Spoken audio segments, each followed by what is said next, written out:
converso com o doutor Henrique, ele é advogado lá do Belém do Pará. Olá, doutor, boa noite. Boa noite, bispo. Mais um prazer falar aqui com vocês. Prazer nosso. Doutor, das 3 opções que nós colocamos aqui, o que o senhor poderia opinar e falar a respeito das pesquisas eleitorais? Elas precisam ser melhoradas? Elas contribuem para a democracia ou induzem ao erro? Bispo, hoje eu vou ficar com o povo na terceira opção. Elas induzem ao erro na maior parte das vezes, porque é aquilo que outras pessoas já falaram, né, que citaram nos depoimentos anteriores em relação ao efeito manada, só não explicaram o que era. O efeito manada, ele acontece na área eleitoral e na área da ciência política, na prática, né, teoria e prática, quando, principalmente agora que nós estamos na reta da eleição, reta final, 4, 5 dias para o dia 2 de outubro. Nessa véspera, até 70% das pessoas, dos eleitores, ainda estão indecisos sobre os candidatos, por exemplo, deputado estadual e deputado federal. Eles gravam mais aqueles candidatos majoritários. Então, o efeito manada é aquelas pessoas que estão com dúvida, chega no dia, não sabe quem votar, aí olha na pesquisa, não vou perder não vou jogar meu voto fora, deixa eu votar aqui com quem está ganhando. Aí ela olha o candidato que tem em primeiro lugar na pesquisa apresentada e acaba votando junto com a maioria. A maioria de acordo com a pesquisa está mostrando. Agora, o que acontece? O problema por isso que eu quero dar um parabéns aí para a organização do programa, porque sempre as outras opções, por mais que sejam menos votadas, também foram muito bem estudadas e a inteligência do programa é maravilhosa.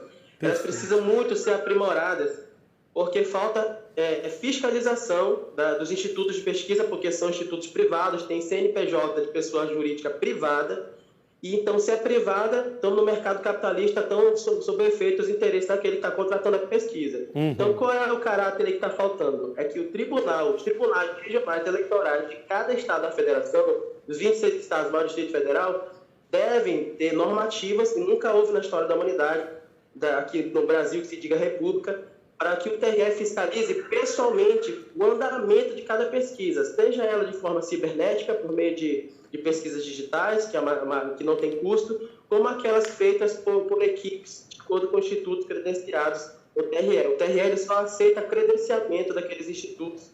Por exemplo, o Veiga, aqui no Pará, é um instituto de pesquisa sério.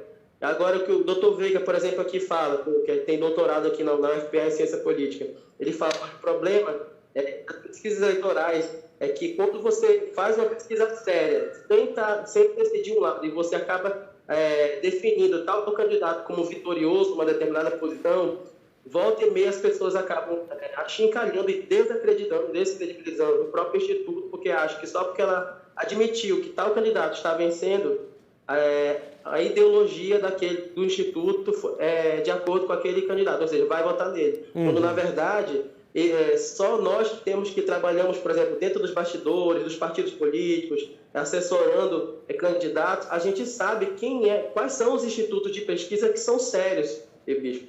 Mas só que, por mais que a gente saiba, porque tem muitos que são contratados, falam, olha, a gente vai pagar tanto para vocês, claro que a gente está falando de uma coisa ilícita, não pode dar nome jamais, é antiético e pode ser dano moral depois. Então a gente não fala nomes, né? Mas a gente sabe quem é que contrata para poder chegar e fazer aquele efeito manada. Na véspera da eleição, olha, fulano está ganhando. Aí paga lá, aparece na propaganda eleitoral e acaba dando os rumos de uma eleição de forma negativa. Ou seja, quem acaba pagando o instituto errado e mudando os rumos de toda uma nação, no caso do efeito manada, se for um mau candidato, já está na Bíblia, a gente vai sofrer. Perfeito. Então, precisa ser aprimorado também, mas os maus institutos induzem ao erro e falta muita fiscalização. Doutor Henrique, muito obrigado pela participação e um abraço para todos aí em Belém do Pará, viu? Um abraço.